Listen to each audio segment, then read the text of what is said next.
गांव में आंधी तूफान आ रहा होता है। सभी लोग अपने अपने घरों से सामान कपड़े उठाकर अपने घर में रख रहे होते हैं। माँ माँ बाहर आंधी तूफान चल रहा है, बहुत तेज बारिश आने वाली है। अरे राजू, मैंने बाहर कपड़े सुखाने के लिए डाले थे, जा जल्दी से उन्हें उठा कर लिया, नहीं तो बारिश के चलते भीग जाएंगे। ओहो, इस बारिश को भी अभी ही आना था। अब मैं क्या करूं? छत पर तो प्लास्टिक की त्रिपाल भी नहीं लगाई अभी तक। राधिका ऐसा कहकर फौरन तिरपाल उठाकर लाती है और बारिश से अपने घर को बचाने के लिए उस तिरपाल को अपने घर की छत पर लगाने की कोशिश करती है। लेकिन ज्यादा आंधी तूफान की वजह से तिरपाल बार बार उड़ने लगती है। तभी तेज बारिश शुरू भी हो जाती है। अरे ये क्या माँ, बारिश शुरू हो गई, अब हम लोग क्या करें? चलो बच्चों, घर के अंदर चलो। अब हम लोग ये तिरपाल घर की छत पर नहीं लगा पाएंगे। इससे अच्छा है कि बारिश से बचकर घर के अंदर ही रहें। राधिका अपनी बेटी और बेटे के साथ घर के अंदर आ जाती है, जहाँ एक खाट पर उसकी सास लेटी हुई है। अरे बहू, बाहर बारिश हो रही है, अब कुछ ही देर में छत से पानी टपकने लगेगा। कितने दिन से कह रही थी अर्जुन से कि बेटा छत पर तिरपाल लगा दे, लेकिन वो मेरी बात सुनता ही नहीं है। कोई बात नहीं माँ जी, जब वो ड्यूटी से आ जाएंगी तो इस काम को कर देंगे, तब तक बारिश भी कम हो जाएगी। राधिका इतना कह ही रही थी कि उनके घर के अंदर से पानी टपकने लगता है। पानी को टपकता हुआ देख राधिका और उसके दोनों बच्चे फौरन घर के बर्तन उठाते हैं और टपक रही जगह पर लगा देते हैं। हे भगवान, घर के अंदर पानी टपकने लगा, अब थोड़ी ही देर में घर के अंदर पानी भी भर जाएगा। सही कहा माँ आपने, अगर हमारा घर पक्का होता तो ऐसा न होता। आप हमारे घर को पक्का क्यों नहीं बनवा देती हो? अरे बेटी, घर पर पैसा लगाना तो बहुत दूर की बात है, अभी घर में 2 वक्त का खाना मिल जाए वो ही बहुत बड़ी बात है। राधिका ऐसा कहकर आरती को पढ़ाई करने के लिए भेज देती है। आज अगर पैसे होते तो इतनी परेशानियों का सामना न करना पड़ता और मैं अपने इस टूटे फूटे घर को या तो मरम्मत करवा लेती या फिर इसकी छत ही डलवा देती। पैसा न होने की वजह से राधिका अपने घर को पक्का नहीं करवा पाती।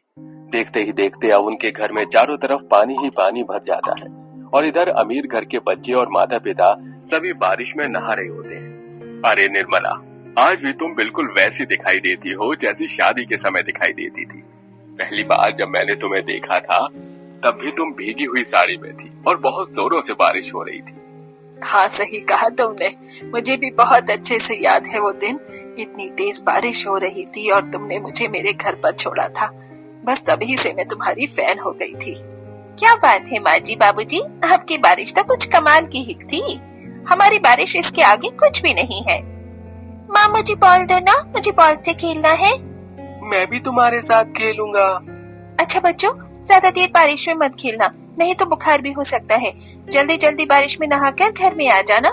मैं तो नहा ली, अब मैं जा रही हूँ। तभी विवेक मालिनी को रोक लेता है और उससे कहता है, अरे मालिनी, अभी कहाँ जा रही हो? अभी तो बारिश में भीगने का मजा आ ही रहा था। चलो अभी थोड़ी देर में बारिश में भीगेंगे। विवेक ऐसा कहकर मालिनी के साथ और अपने दोनों बच्चों के साथ बारिश में भीगता रहता है। इधर वो अमीर परिवार बारिश का आनंद उठा रहा था, तो गरीब परिवार के घर में पानी इतना भर गया था कि उन्हें बर्तन लेकर पूरे परिवार को एक साथ पानी घर से बाहर निकालना पड़ रहा था। कोई बात नहीं, सब कुछ ठीक हो जाएगा। कब क्या ठीक होगा? जब जब बारिश आती है हमारी यही आफत हो जाती है। जब पैसे आएंगे तो हम इस मकान को पक्का कर देंगे। राधिका ऐसा कहकर सभी का हौसला बढ़ा रही होती है। पूरा परिवार बहुत भर जाता है। शाम के वक्त जब अमीर बच्चे राजू और आरती को घर से पानी निकालते हुए देखते हैं तो उनके ऊपर हंसने लगते हैं। अरे ये क्या, तुम्हारे घर में तो पानी भर गया है। पता है हमारे घर में चाहे जितनी भी बारिश हो जाए कभी भी पानी नहीं भरता। हम पानी कब तक निकालते रहोगे? चलो खेलने चलते हैं। हम नहीं खेलेंगे, हमें ये सारा पानी बाहर निकालना होगा, नहीं तो रात को सोने के लिए जगह नहीं बन पाएगी। हाँ, राजू ने बिल्कुल सही कहा, तुम दोनों जाकर खेल लो। इधर सोनू और श्रेया बारिश में पानी से खेल रहे होते हैं तो इधर आरती और राजू अपने घर से पानी निकालते हैं, लेकिन बारिश रुकती ही नहीं। वो बहुत ज्यादा थक जाते हैं, जिसके चलते थोड़ी देर बैठ जाते हैं। अब तुम दोनों थोड़ी देर आराम से बैठ जाओ। मैं तुम्हारी मदद करता हूँ, हम दोनों निकाल देंगे सारा पानी। राधिका और अर्जुन दोनों पति पत्नी मिलकर अपने घर से पानी निकालते हैं। जैसे जैसे बारिश खत्म होती है वो पानी निकालकर अपने घर को सुखा लेते हैं। हमें सरकार से बात करनी चाहिए, अगर हमें लोन मिल जाए तो हम अपने मकान को पक्का कर लेते हैं।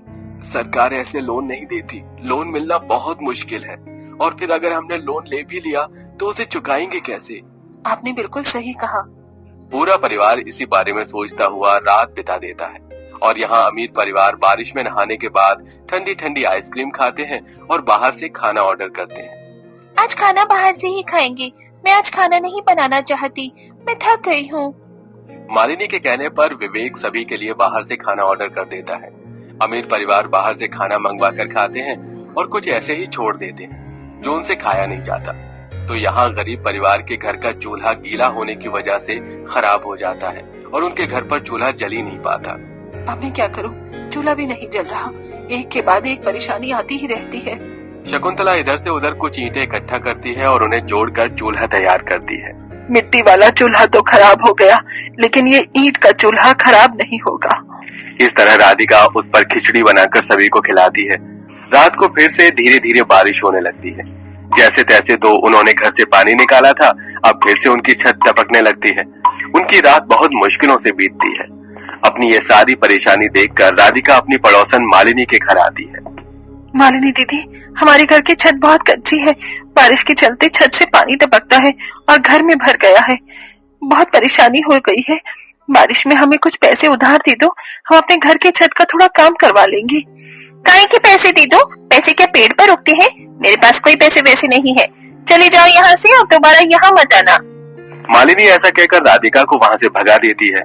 राधिका को बहुत बुरा लगता है और वो चुपचाप वापस अपने घर आ जाती है और इसके बाद इसके बारे में किसी को बताती तक नहीं। ऐसे ही कुछ दिन बीतते हैं और अब राधिका को एक दरोगा के पास मजदूरी का काम मिल जाता है। चलो 2-4 पैसे आएंगे तो उनमें से पैसे बचाकर घर पर रेत सीमेंट डलवा दूंगी और हो सका तो अपने पति के साथ मिलकर खुद ही छत की मरम्मत कर लूंगी। राधिका काम करने लगती है और काम करके वो जो पैसे कमाती है उनमें से वो घर का खर्चा भी चलाती है और कुछ पैसे बचाने की कोशिश भी करती है।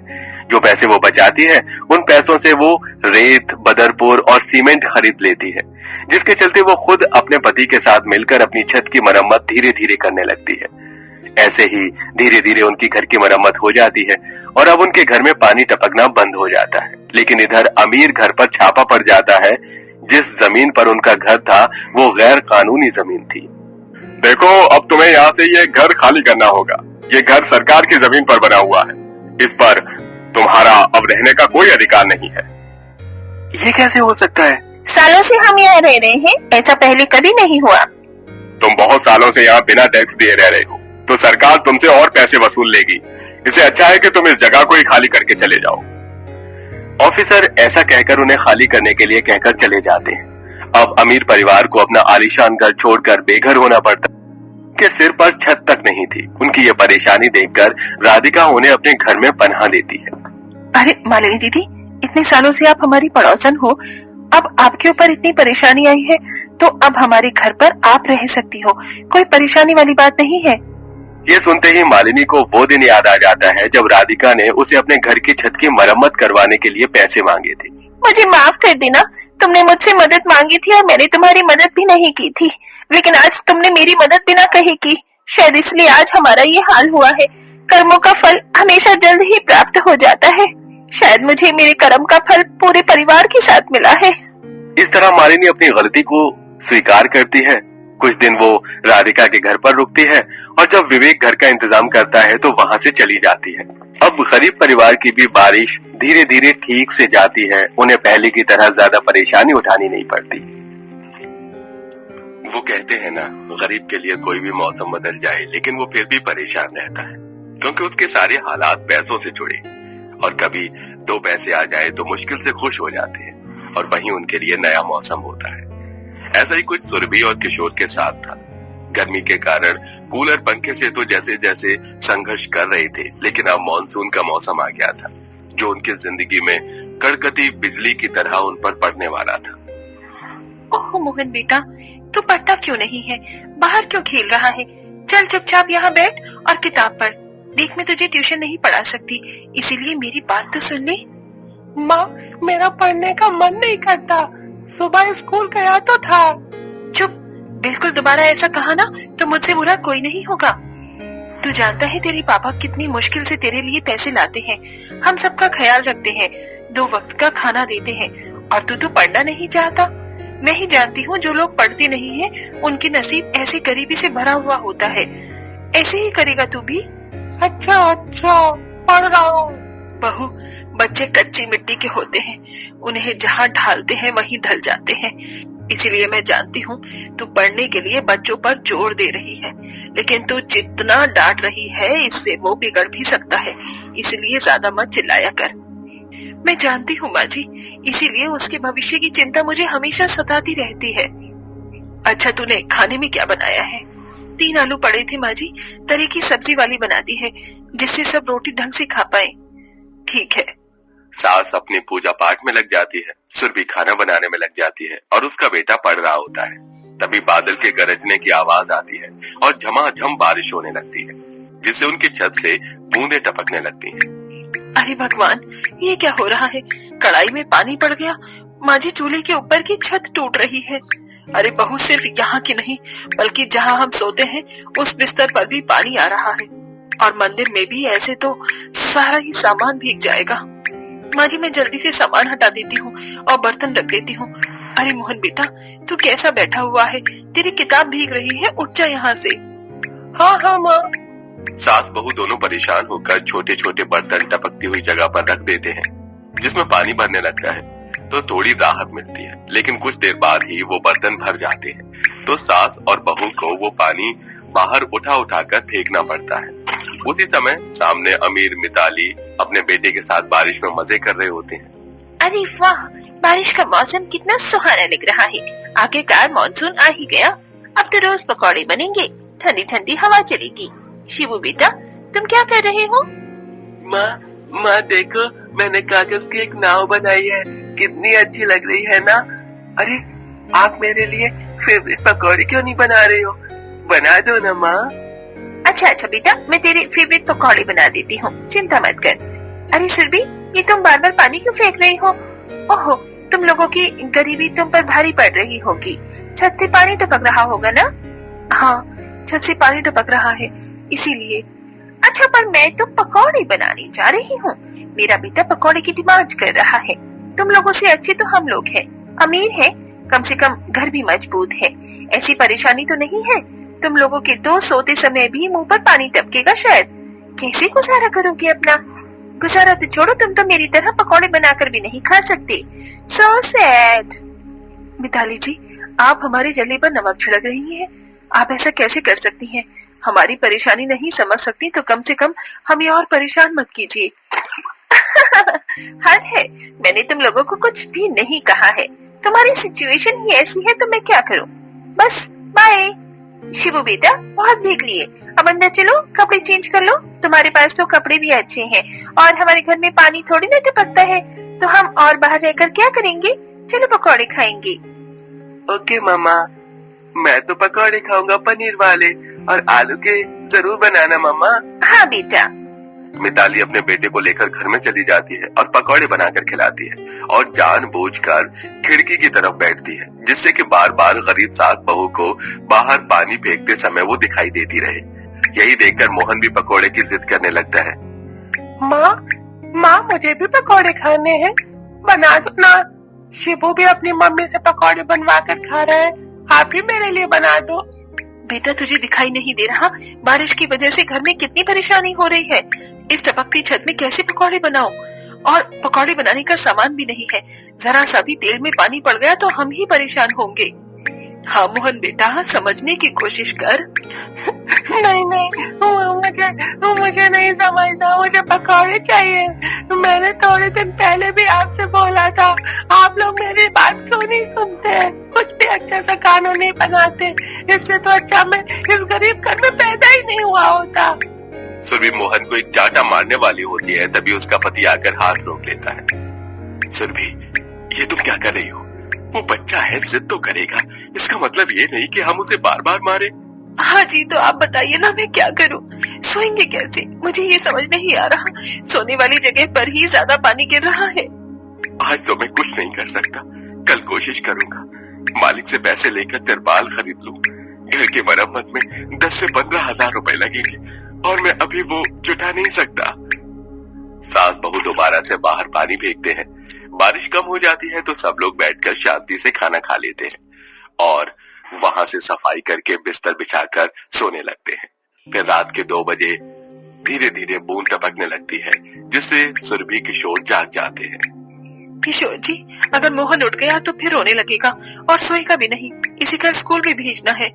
तुम चिंता मत करो, घर में एक छोटी पन्नी रखी है, वही माँ और उसके ऊपर पकड़कर खड़े हो जाते हैं ताकि उन पर पानी की बूंदें ना आए। जी।